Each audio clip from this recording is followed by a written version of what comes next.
ស្មារតីខ្មែរជួយខ្មែរអ្នកអង្គការសំអាងវឌ្ឍនៈផ្ដល់អំណោយជាថវិកាអង្គទឹកសុទ្ធនិងភេសជ្ជៈដល់ក្រសួងព័ត៌មានដើម្បីចូលរួមទ្រទ្រង់ដល់សមរភូមិមុខដែលជាកម្លាំងចលករមួយដ៏សំខាន់សម្រាប់ការប្រយុទ្ធតតាំងប្រឆាំងនឹងការឈ្លានពានទឹកដីកម្ពុជារបស់យោធាថៃ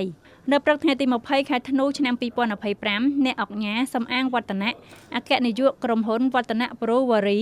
បាននាំយកនៅអំណោយជាថវិកាចំនួន$10000អាមេរិកអង្គចំនួន10តោនទឹកសុទ្ធ V-Active 1000កេសនិងភេសជ្ជៈ V-Cola ចំនួន1000កេសមកជូនដល់ឯកឧត្តមនេតភក្ត្រារដ្ឋមន្ត្រីក្រសួងព័ត៌មានដើម្បីបន្តចែកជូនដល់វីរៈកងទ័ពជួរមុខនិងប្រជាពលរដ្ឋភៀសសឹកនៅតាមព្រំដែន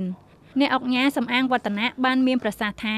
នៅខណៈពេលដែលប្រទេសជាតិកំពុងត្រូវបានឈ្លានពានពីកងកម្លាំងថៃមកលើអធិបតេយ្យនិងបូរណភាពទឹកដីកម្ពុជាគឺលោកបានចូលរួមសហការគ្នានាំយកនៅថវិកាអង្គទឹកសុទ្ធនិងភេសជ្ជៈដែលជាផលិតផលរបស់ក្រុមហ៊ុនយកមកជូនដល់ក្រសួងព័ត៌មានដើម្បីបន្តយកទៅចែកជូនដល់ប្រជាពលរដ្ឋនៅក្នុងជំរំភៀសសឹកនិងវីរៈកងទ័ពនៅតាមតំបន់ជួរមុខ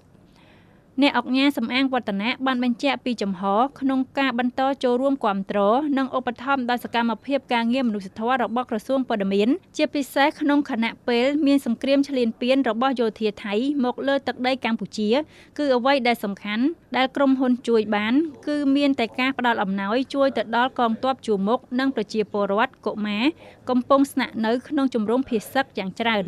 ឯកឧត្តមរដ្ឋមន្ត្រីនេតភក្ត្រាតាំងនាមថ្នាក់ដឹកនាំនិងមន្ត្រីរាជការក្រសួងព័ត៌មានសូមថ្លែងអំណរគុណយ៉ាងជ្រាលជ្រៅជូនចំពោះអ្នកអង្គការសំអាងវឌ្ឍនៈដែលបានផ្ដល់ជំនួយជាថវិកាអង្គទឹកសុទ្ធ V-Active និងភេសជ្ជៈមកក្រសួងព័ត៌មានទឹកចិត្តដ៏ល្អប្រពៃថ្លៃថ្លានេះបានបង្ហាញពីមនោសញ្ចេតនាសេចក្តីរាប់អាននិងការចូលរួមចំណែកយកចិត្តទុកដាក់ខ្ពស់របស់អ្នកអង្គការលើការងារមនុស្សធម៌និងកិច្ចការសង្គមតាមរយៈក្រសួងព័ត៌មានជាពិសេសដើម្បីចែកជូនដល់វីរៈកងទ័ពជួរមុខនិងប្រជាពលរដ្ឋភៀសសឹកនៅតាមព្រំដែន